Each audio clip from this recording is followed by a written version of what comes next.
அனைவருக்கும் வணக்கம். நாம் இந்தியன் பாலிட்டி கிளாஸஸ் பார்த்துட்டு இருக்கோம்.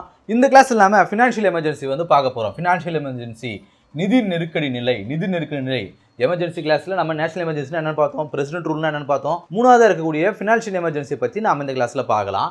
இதை பற்றி ஆர்டிகல் 360 வந்து சொல்லுது. ஃபினான்ஷியல் எமர்ஜென்சி பற்றி ஆர்டிகல் 360 என்ன சொல்லுது அப்படின்னா, இந்தியாவில் நிதி பற்றாக்குறை வரும்போது, ஃபினான்ஷியல் இன்ஸ்டெபிலிட்டி வரும்பொழுது இந்த ஃபினான்ஷியல் எமர்ஜென்சி வந்து நம்ம கொண்டு வரலாம் அப்படின்னு சொல்கிறாங்க. ஃபினான்ஷியல் எமர்ஜென்சினா என்னங்க? ஒன்றும் இல்லைங்க, நமக்கு காசு இல்லாத நேரத்தில் நாம் சிக்கனமாக செயல்படுவோம் இல்லையா? இப்போ வந்து மாதம் வந்து 1ஆம் தேதி ஆனால் நமக்கு சம்பளம் வருதுன்னு வச்சுங்களேன். அப்போ நல்லா ஜாலியாக செலவு பண்ணுவோம். இந்த மாதம் எண்டுக்கு வரன்னு என்ன பண்ணோம்னா, நம்மளுடைய செலவினங்களை வந்து ரொம்ப கம்மி பண்ணிக்குவோம். கையில் வந்து ரொம்ப கம்மியாக தான் காசு இருக்குது, கொஞ்சம் பார்த்து செலவு பண்ணுவோம் நம்ம சொல்லுவோம் இல்லையா? ஸோ அதுக்கு பேர் தாங்க ஃபினான்ஷியல் எமர்ஜென்சி. இப்போ நமக்கு அப்படி இருக்கும்பொழுது அது வேறு, நம்ம பட்ஜெட் போட்டு வாழுவோம். இதே கவர்மெண்ட்டுடைய நிதி வந்து ரொம்ப கம்மியாக இருக்கும்போது அவங்களுடைய செலவினங்களை கட்டுப்படுத்துவாங்க. நாட்டு மக்களுக்கு திட்டங்களை வகுறது வந்து கம்மி பண்ணுவாங்க. அதிகப்படியான செலவுகளை வந்து கம்மி பண்ணிவிட்டு நாட்டை வந்து முன்னேற்ற பாதையில் கொண்டு வரதுக்காக, அந்த ஃபினான்ஷியல் கிரைசிஸ்லேருந்து எப்படி மீண்டு வரதுக்காக சில முன்னேற்பாடுகளை பண்ணுவாங்க. அதுக்கு பேர் தாங்க ஃபினான்ஷியல் எமர்ஜென்சி. ஸோ புரிஞ்சிருக்கும் அப்படின்னு நினைக்கிறேன். ஸோ இந்த ஃபினான்ஷியல் எமர்ஜென்சியை ஜுடிஷியல் ரிவ்யூ பண்ண முடியுமா? ஒரு நாட்டில், இந்தியாவில் ஃபினான்ஷியல் எமர்ஜென்சி வந்து கொண்டு வராங்க அப்படின்னா அதை வந்து சுப்ரீம் கோர்ட்லேருந்து ஆய்வுப்படுத்த முடியுமா? இப்படி கொண்டு வந்தது சரிதானா அப்படிங்கிறத பார்க்கும்போது அதே போல் தான் 1975 முன்னாடி வரைக்கும் 38வது அமெண்ட்மெண்ட்டில் வந்து முடியாதுன்னு சொல்லியிருந்தாங்க. அது 1978 44வது அமெண்ட்மெண்ட் மூலமாக முடியும். இந்தியாவில் ஃபினான்ஷியல் எமர்ஜென்சி கொண்டு வந்தது மூலமாக அதை சரியாக தப்பு அப்படிங்கிறத கோர்ட் வந்து முடிவு பண்ணலாம் அப்படிங்கிறத இந்த ப்ரொவிஷன் மூலமாக வந்து கொண்டு வந்துருப்பாங்க அப்படின்னு நம்ம பார்க்குறோம். ஸோ ஃபினான்ஷியல் எமர்ஜென்சியை கொண்டு வரதுக்கு பார்லிமெண்ட்டுடைய அப்ரூவல் தேவையா அப்படின்னா தேவை. போத் ஹவுசஸ், 2 ஹவுஸும் வந்து அப்ரூவ் பண்ணணும். Simple majority and present and voting. ஒரு கூட்டம் நடக்குது அப்படின்னா அதில் யாரெல்லாம் வந்து ப்ரெசென்ட்டாக இருக்காங்களோ ஸோ அவங்க பேசிஸில் ஒரு சிம்பிள் மெஜாரிட்டியே போதுமானது ஃபினான்ஷியல் எமர்ஜென்சியை கொண்டு வரதுக்கு அப்படின்னு பார்க்குறோம். ஆனால் அந்த பில்லு அப்படிங்கிறது 2 மாதத்துக்குள்ளே அப்ரூவ் ஆகணும். ஒரு ஃபினான்ஷியல் எமர்ஜென்சியை கொண்டு வரோம் அப்படின்னா அது வந்து 2 மாதத்துக்குள்ளே, அந்த அசம்பிளியில் கொண்டு வந்த, அந்த பார்லிமெண்ட்டில் கொண்டு வந்த அந்த பில்லு வருது அப்படின்னா 2 மாதத்துக்குள்ளே அப்ரூவ் ஆகணும். No maximum period. இப்போ இந்தியாவில் ஃபினான்ஷியல் எமர்ஜென்சி கொண்டு வராங்க அப்படின்னா கொண்டு வந்ததுக்கு பிறகு அது வந்து எவ்வளோ காலகட்டத்துக்கு வந்து அது வந்து இருக்கணும் அப்படிங்கிறது அந்த டைம் லிமிட்லாம் கிடையாது. இப்போ நம்ம முன்னாடி பார்த்துருப்போம், நேஷனல் எமர்ஜென்சி ஆகட்டும், ஸ்டேட் எமர்ஜென்சி ஆகட்டும். ஸ்டேட் எமர்ஜென்சியில் அந்த பீரியடு வந்து 3 வருஷத்துக்கு மேலே அதை வந்து எக்ஸ்டெண்ட் பண்ண முடியாது அப்படின்னு நம்ம பார்த்துருப்போம். ஆனால் ஃபினான்ஷியல் எமர்ஜென்சிக்கு அந்த டைம் லிமிட்லாம் கிடையாது. பார்லிமெண்ட் வந்து எத்தனை வருஷம் வரைக்கும் அது நினைக்குதோ அத்தனை வருஷம் வரைக்கும் இந்த ஃபினான்ஷியல் எமர்ஜென்சியை கொண்டு வரலாம். அதே போல் இந்த பீரியாடிக் அப்ரூவல் அப்படிங்கிறது தேவை கிடையாது. நம்ம நேஷனல் எமர்ஜென்சிலையும் பிரசிடென்ட் ரூலையும் வந்து 6 மாதத்துக்கு ஒரு முறை 2 ஹவுசஸ்லேயும் வந்து அப்ரூவல் வாங்கிட்டே இருக்கணும். கண்டினியூ பண்ணலாமா அப்படின்னு சொல்லிட்டு. ஆனால் இதுக்கு வந்து அந்த பீரியாடிக் அப்ரூவல் தேவை கிடையாது. நேஷனல் எமர்ஜென்சி கொண்டு வரணும் அப்படின்னா ஒவ்வொரு 6 மாதத்துக்கு ஒரு முறையும் ராஜ்யசபாவிலையும் லோக்சபாவிலையும் அப்ரூவல் வாங்கணும். ஆனால் ஃபினான்ஷியல் எமர்ஜென்சிக்கு அந்த மாதிரி அப்ரூவல் தேவை கிடையாது. ஒன்ஸ் அப்ரூவ் பண்ணிட்டாங்க அப்படின்னா அதுக்கு டைம் லிமிட்டும் கிடையாது. எத்தனை வருஷம் வேணாலும் அதை வந்து கண்டினியூ பண்ணலாம் அப்படிங்கிறது நாம் இங்கே பார்க்குறோம். ஸோ புரிஞ்சிருக்கும்னு நினைக்கிறேன். ஃபினான்ஷியல் எமர்ஜென்சியை கொண்டு வந்தோம் அப்படின்னா அதுக்கு ஜுடிஷியல் ரிவ்யூ வந்து பண்ண முடியும், நீதிமன்றத்தில் ஆய்வுக்கு உட்படுத்த முடியும். ஸோ அதே போல் அதை அப்ரூவ் பண்ணணும் அப்படின்னா பார்லிமெண்ட்டில் 2 அவையும் அப்ரூவ் பண்ணணும். சிம்பிள் மெஜாரிட்டிலே போதுமானது. அதுவும் அந்த அவையில் யாரெல்லாம் ப்ரெசென்ட் ஆகிருக்காங்களோ அவங்க வந்து ஓட் பண்ணால் போதுமானது. அதே போல் இது வந்து டைம் லிமிட்லாம் கிடையாது. பீரியாடிக் அப்ரூவலும் தேவை கிடையாது அப்படிங்கிறது நம்ம இங்கே பார்க்குறோம். இது ரிவோக் பண்ணணும் அப்படின்னா பிரசிடென்ட் தான் வந்து ரிவோக் பண்ண முடியும். ஸோ அதே போல் அதை கேன்சல் பண்ணுறதுக்கு பார்லிமெண்ட்டுடைய அப்ரூவலும் வந்து தேவை கிடையாது.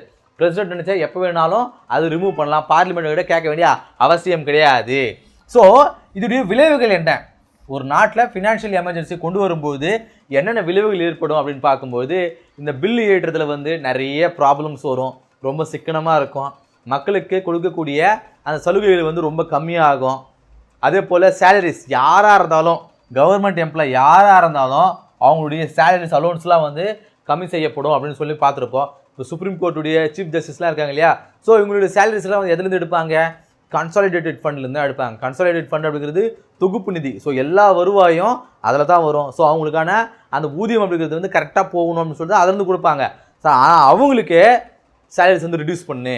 ஸோ அதனால தான் இந்தியாவில் இது வரைக்கும் ஃபினான்ஷியல் எமர்ஜென்சியை வந்தது கிடையாது. நேஷனல் எமர்ஜென்சியை 3 தடவை கொண்டு வந்திருக்காங்க. ஸ்டேட் எமர்ஜென்சி பிரசிடென்ட் ரூல் அப்படிங்கிறத 125 முறை இது வரைக்கும் கொண்டு வந்திருக்காங்க. ஆனால் ஃபினான்ஷியல் எமர்ஜென்சி இது வரைக்கும் கொண்டு வந்ததே கிடையாது. காரணம் என்ன? சேலரிஸ்லாம் வந்து கம்மியாகும் அப்படிங்கிறதுனால சும்மா விளையாட்டுக்காக சொன்னேன். இது வரைக்கும் இது மாதிரி வந்தது கிடையாது, வரவும் கூடாது. ஏன்னா ஃபினான்ஷியல் எமர்ஜென்சி வந்தால் நாடு வந்து ரொம்ப வந்து பாதிப்பு இருக்கும். ஸோ அதனால் வரக்கூடாது அப்படிங்கிறத வரக்கூடாதுன்னு நம்ம வேண்டிப்போம், அவ்வளோதான். சரி, இந்த ஃபினான்ஷியல் எமர்ஜென்சியை கொண்டு வரணும், இந்தியன் கான்ஸ்டியூஷனில் கொண்டு வரணும் அப்படின்னு சொல்லிட்டு அம்பேத்கருக்கு எப்படி வந்து அந்த ஐடியா வந்துச்சு அப்படின்னு அவங்ககிட்ட கேட்கும்போது அவர் என்ன சொன்னார்னா, அதுக்கான ஐடியா எனக்கு எங்கேருந்து வந்துச்சு அப்படின்னா 1930 அமெரிக்காவில் ஒரு கிரேட் டிப்ரெஷன் வந்து வந்திருக்கும். 1930 அமெரிக்காவில் ஒரு கிரேட் டிப்ரெஷன் வந்து வந்திருக்கும். ஸோ அதை பேஸ் பண்ணி அதுலேருந்து வந்து ரெக்கவர் பண்ணுறதுக்காக அமெரிக்க கவர்மெண்ட் வந்து ஒரு ஆக்ட் வந்து கொண்டு வந்திருப்பாங்க. என்னன்னா, நேஷனல் ரெக்கவரி ஆக்ட் அப்படிங்கிற ஒரு ஆக்ட் வந்து கொண்டு வந்திருப்பாங்க 1933. அமெரிக்கா வந்து 1930 அந்த டைமில் ஒரு மிகப்பெரிய நிதி நெருக்கடியில் வந்து மாட்டிட்டு இருக்கும். ஸோ அதுலேருந்து ரிமூவ் பண்ணி வெளியே வரணும்னா அமெரிக்கா வந்து ஒரு ஆக்ட் வந்து கொண்டு வந்திருப்பாங்க. அதுதான் வந்து நேஷ்னல் ரெக்கவரி ஆக்ட் அப்படிங்கிறது. ஃபினான்ஷியலாகவும் எக்கனாமிக்கலாகவும் நாட்டை வந்து மீண்டு வந்து கொண்டு வரதுக்காக இந்த ஆக்ட் வந்து கொண்டு வந்திருப்பாங்க. 1933 வந்து வந்திருக்கும். ஸோ அதை பேஸ் பண்ணி இன்கேஸ் இந்தியாவுக்கு அது மாதிரியான நெருக்கடி நிலை வரும்பொழுது அதை வந்து சால்வ் பண்ணிக்கிறதுக்காக இந்த நேஷனல் எமர்ஜென்சி கொண்டு வந்ததா அம்பேத்கர் அவர்கள் வந்து சொல்லியிருப்பாங்க. ஆனால் இது வரைக்கும் அதை வந்து யூஸ் பண்ணதில்லை. 1991 இந்தியாவில் மிகப்பெரிய ஃபினான்ஷியல் கிரைசிஸ் வந்து வந்திருக்கும். 1991 மிகப்பெரிய ஃபினான்ஷியல் கிரைசிஸ் வந்து இருக்கும். ஆனால் அப்போ கூட இந்த ஃபினான்ஷியல் எமர்ஜென்சி வந்து இந்தியா வந்து அப்ளை பண்ணலை அப்படிங்கிறத சொல்கிறாங்க. சரி, இந்த எமர்ஜென்சியை நம்ம பார்த்தோம், நேஷனல் எமர்ஜென்சியை பார்த்தோம், பிரசிடென்ட் ரூலை பார்த்தோம், ஃபினான்ஷியல் எமர்ஜென்சியை பார்த்துட்டோம். ஸோ இந்த எமர்ஜென்சி குறித்து கிரிட்டிக்ஸ் என்ன சொல்கிறாங்க அப்படின்னு பார்க்கும்போது இந்த எமர்ஜென்சி அப்படிங்கிறது சர்வாதிகாரத்தை வழிவகுக்குது, பிரசிடென்ட்டுடைய சர்வாதிகாரத்தை வந்து மாற்றுது அப்படின்னு சொல்கிறாங்க. பிரசிடென்ட் பிகம் டிக்டேட்டர், பிரசிடென்ட் வந்து ஒரு சர்வாதிகாரி மாதிரி மாற்றுது அப்படின்னு சொல்கிறாங்க. அதே போல் fundamental rights become in meaningless. இப்போ ஃபண்டமெண்டல் ரைட்ஸ் எந்த ஒரு விஷயத்தால் கவர்மெண்ட்டாலையும் இந்த ஃபண்டமெண்டல் ரைட்ஸ் வந்து ரிமூவ் பண்ண முடியாது. சுப்ரீம் கோர்ட் தான் வந்து ஃபண்டமெண்டல் ரைட்ஸுடைய பாதுகாவலனாக இருக்குது. மக்களுக்கு வந்து அடிப்படை உரிமைகள் ஏன் சொல்கிறாங்க, ஒரு சிட்டிசனுக்கு இருக்கக்கூடிய ஒரு பேசிக் ரைட்ஸ் அது அந்த ஃபண்டமெண்டல் அப்படிங்கிறது. ஆனால் இந்த எமர்ஜென்சி கொண்டு வரும்போது அது வந்து அர்த்தம் இல்லாமல் போகுது அப்படிங்கிற மாதிரி கிரிட்டிக்ஸ் வந்து சொல்கிறாங்க. ஸோ கிரிட்டிக்ஸ் என்னெல்லாம் சொல்கிறாங்க, நிறைய விஷயங்களை சொல்லுவாங்க.